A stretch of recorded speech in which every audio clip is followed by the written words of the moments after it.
Lolo? Anyway, sweetheart, what time will you be... Julio. Oh well.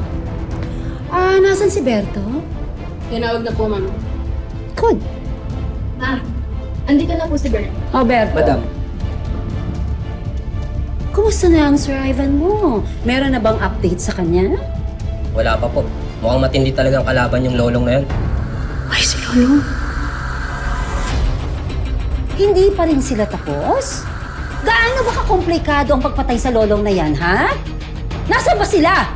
Doon po, malapit sa Barangay Matambaka Fishport Complex. Barangay Matambaka, Fishport Complex. Gusto niyo po ba iatid namin kayo doon? Are you kidding me? Ako? Pupunta ako sa isang lugar na amoy isda? Ew! I'm not lowering myself to that level. God! Kung buhay si Lolong, ibig sabihin, pwedeng siya makatulong kina Elsie at Mimay sa mag-ina niya. Hindi ako dapat mahuli. Kailangan ni Elsie at Mimay ang tulong ko.